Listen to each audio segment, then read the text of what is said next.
الرحمن الرجيم بسم الله الرحمن الرحيم أما الإنسان إذا ما ابتلاه ربه فأكرمه ونعمه ويقول ربي أكرمن وأما إذا ما ابتلاه فقدر عليه رزقه فيقول ربي أهانن كلا بل لا تكرمون اليتيم ولا تحاضون على طعام المسكين وتأكلون التراث أكلا لما وتحبون المال حبا جما. دون بنو أيو شروع القرآن مجيد نوشي لا چوٹی شئی ہوا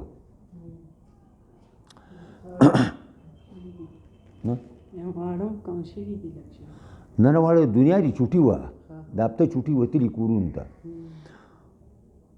اعوذ بالله من الشیطان الرجیم بسم الله الرحمن الرحیم. دا الله تعالی د انسان حالت عجیبه ذکر کوي چې د انسان یو عجیب حالت ته ناشنا حالت ته چې کله الله تعالی انسان باندې ازمایش وکي نو امتحانی علی نو عزت ولا ورکی نعمتونه ولا ورکی مال دولت ولا ورکی بچی ولا ورکی زنانه ولا ورکی او قدر قیمت پیدا کی نو دی بیا په محفلونو کې ناست نو زما رب زما پوره عزت وکړو او د هغې وجه دا وه چې زه د دې لایق ومه زه الله پیژندمه نو ځکه الله تعالی ما دا کار وکړو دا ښه نعمتونه را کړي او دا خوشحالي را کړې ده دا الله زه پیژندمه چې زه د دې لایق ومه. او بل طرف ته چې کله الله تعالی د انسان دا ازمایش کوي او دا رزق په هغه باندې په اندازه کې غریبی راشي فقر و فاقه راشي مصیبتونه او تکلیفونه راشي سختۍ راشي نو دی بیا وایي یاره زما رب زه بې عزته کړم زما رب زما عزت خراب کړ او ما سره پروردګار داسې وکړو او ما سره رب داسې وکړو. نو د انسان عجیب حالت دی چې الله په نعمتونه وکړي نو شکریه نه ادا کوي او بل طرف ته انسان دا عجیب حالت دی چې الله په ازمایش او تنګي راولي نو ناشکري کوي بیا جزې پزې کوي.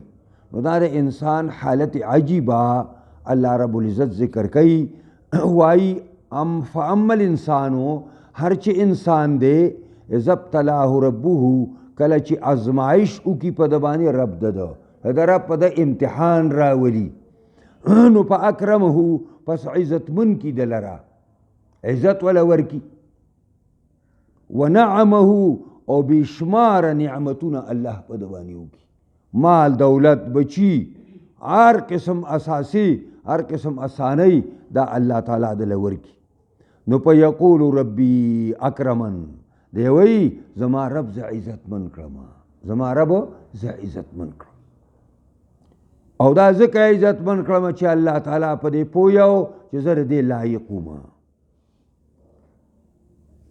نور خدا بده خبره نه چې الله زما عزت وکړو خدای خو په بله طریقه وایي وی الله ته زه معلومه چې زه لایق یم ځکه دا دونه نعمتونه ماله راکړي دي.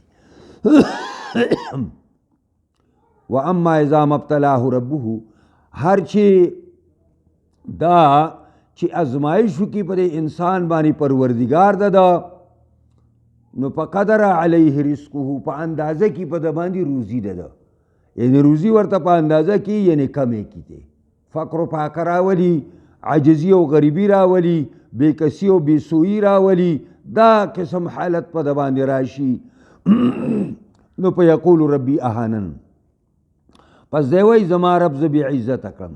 خلاصه دا ده چې انسان ناپویه شی دی د عزت او د اهانت معیار مال او دولت او د دنیا نعمتونه حسابوي چې د دنیا نعمتونه چا سره دي نو دا عزتمند دی او چې د دنیا نعمتونه چا سره دي دا بې عزته دی. دا د انسان انتهایی ناپویي ده. دا انسان چې کوم معیار د عزت دپاره او د سپکوالي دپاره مقرر کړی دا نه دی. عزت دا دی چې د الله سره سړی عزتمند شي او سپکوالی دا دی چې د الله سره سړی سپک شي. دا معنا ده. په مالداري او غریبۍ کې عزت او بېعزتي نشته د الله په نسبانې. الله رب العزت فرمایي چې دا دوی د الله نه عزت غواړي، دا انسان د الله نه عزت غواړي، خو په خپله تپوس نه کوي چې کله یتیم بې وسه غریب د ده مخې ته راشي، د ده په تصرف کې راشي، د ده په تربیت کې راشي، نو دی د هغې عزت کوي؟ د هغې عزت نه کوي. کله داسې نه وه پکار، دې ته کلمې ردعه وایي، د زجر وایي، داسې نه وه پکار چې دا قسم خبرې سړی وکړي او د عزت او د اهانت معیار مال او دولت وګرځوي. نه، بل لا تکرمون، دا خبره پرېږده، د دې حالت ولوړه، لا تکرمون یتیم، تاسو عزت د یتیم نه کوئ. ستاسو په لاس کې چې ماشوم پاتې شي، پلار یې مړ شي، تاسو ته حواله شي، نو تاسو د هغه یتیم عزت نه کوئ، تاسو د هغه سپکه کوئ، تاسو د هغه حق خورئ، تاسو د هغه مال خورئ، تاسو هغه ښکته کوئ. او بسا اوقات خلک یتیمان وجني. پر مخکې زمانه کې موږ سره دا دلته یو علاقه ده کې ډیم ساز شوی دی، او یو تره یو وړوکی چې کوم دی وراره راوستی او د هغې په غاړه باندې مړ کښته هغې ته واچو، او خلکو ولي او خلکو په مخه کو. بل لا تکرمون الیتیم، بلکې داسې نه ده تاسو عزت د یتیم نه کوئ. نو چې په خپله د یتیم عزت نه کوې، د الله نه څنګه عزت غواړې؟ ستا د لاس لاندې چې کوم خلک د عزت نه کوې، څنګه ته د الله نه عزت غواړې؟ ولا تحاضون علی طعام المسکین، او په خپله ورکول پرېږده، په خپله خو دا انسان د بخیلې بچی دی، خو ولا تحاضون، تاسو نه تیزوئ، نه ګرموئ، نه راپورته کوئ، دلچسپي نه ورکوئ نور خلکو لره علی طعام مسکین، په ډوډۍ ورکولو باندې مسکین ته. بل چاته هم نه وایئ چې دې مسکین او فقیره دا درسي وکړه، د سره لاس وکړه، د ده امداد او تعاون وکړه. دا ستاسو یو غلطي چې د یتیم عزت نه کوئ. دویم طرف ته خپل ورکول خو پرېږده، خو نور خلک هم په دې باندې ترغیب نه ورکوئ چې هغه یتیم و مسکین او فقیر ته ډوډۍ ورکړي. او دریم نقصان ستاسو غټ دا دی چې وتأکلون التراث اکلا لما، خورئ تاسو وراثت لره اکلا لما، په خوراک ټول سره. چې کم تاسو کې سړی مړ شي او د هغه وراثت پاتې شي، نو د هغه په وراثت باندې حمله وکوئ او ټول راټول کوئ او ټول په ټول باندې خورئ، او نور حقداران د دې وراثت هغه محرومه پاتې کوئ، ځکه ستا لاس کې زور دی. د عربو دا طریقه وه، د جاهلیت د زمانې دا طریقه وه چې وراثت به ماشومانو ته نه ورکو، ماشومانو ته نه ورکو، او وراثت به زنانو ته نه ورکو. او دا به ویلي چې وراثت به هغه څوک وړي چې هغه په اس سورېدی شي او په لاس کې نیزه او توره نیولی شي.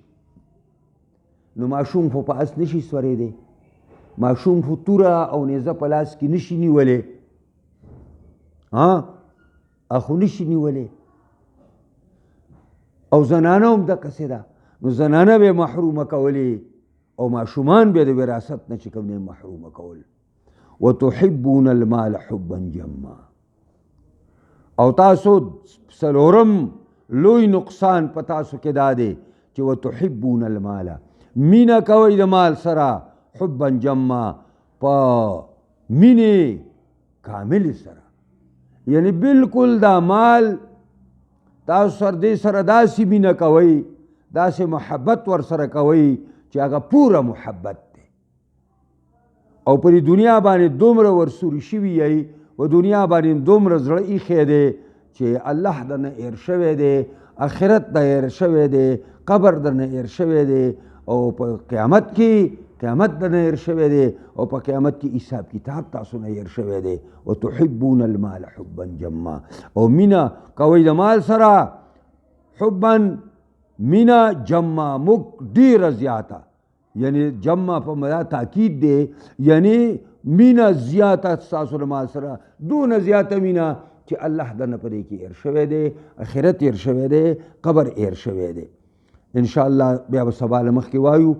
اما الانسان فاما الانسانو، هر چې انسان دی اذا مبتلاه ربه، کله چې ازمایش راولي په د باندې رب د ده، یعنې د امتحان لي، فاکرمه نو عزت ورکي د لره، ونعمه نعمتونه ورکي دی لره هر قسمه، فیقول نو دا انسان وایي ربي اکرمن، زما رب زه عزتمن کړم، او دا ځکه عزتمن کړم چې الله ته زه معلوم وم زه د دې لایق وم. واما اذا مبتلاه، هر چې دا چې ازمایش وکړي په د باندې رب د ده، فقدر علیه رزقه، پس په اندازه کې په د باندې روزي د ده، یعنی فقر و پاکه او غریبي راولي او تنګي په د باندې راولي، فیقول ربي اکرم اهاننا، پس وای دی زما رب زه سپک کړم. لکه دې انسان یو معیار مقرر کړی دی چې مالداري د عزت سبب دی، او د عزت دی، او دا غریبي فقر و پاکه دا اهانت او سپکوالی دی، حالانکه دا الله تعالی په نسبت باندې دا نه دی. ان اکرمکم عند الله اتقاکم، په تاسو کې ډېر لوی عزتمن هغه څوک دی چې د الله نه یریږي، د الله نه یریږي. دا دی کله داسې نه وه پکار، داسې معیارونه مقررول نه وو پکار. بل لا تکرمون الیتیم، او دا خبره پرېږده تاسو عزت نه کوئ د یتیمو، د الله نه عزت غواړئ او ستا لاس کې لاندې څوک دی د هغه عزت نه کوئ. ولا تحاضون علی طعام المسکین، او تیزول نه کوئ نورو خلکو لره، نه تیزوئ په ډوډۍ ورکولو باندې فقیرانو مسکینانو ته. وتاکلون التراث اکلا لما، او خورئ تاسو وراثت لره، د مړي نه چې کوم مال پاتې شي هغې ته وراثت او تراث وایي. نو تراث او وراثت یو معنا ده. او خورئ تاسو مال د وراثت لره اکلا لما، په خوراک ټول سره. وتحبون المال حبا جما، او مینه کوئ تاسو د مال سره پوره مینه. الله دې موږ او تاسو په قرآن عظیم الشان کتاب باندې پوهه کړي، او دې سره سره د الله موږ لپاره د کامل مکمل عمل کولو توفیق راکړي. قرآني نظام د شریعت نظام دی الله په تمام جهان کې، خاص کر پاکستان کې راولي. دې له څوک کار کوي الله دې کامیاب کړي، څوک مخالفت کوي الله دې ورته هدایت وکړي، که بد قسمت الله دې تباه کړي. الله دې زموږ ټولو په حالت باندې رحم وکړي، او خاتمه دې الله زموږ ټولو په ایمان کړي. اللهم ربنا آتنا فی الدنیا حسنه وفي الآخرة حسنه وقنا عذاب النار.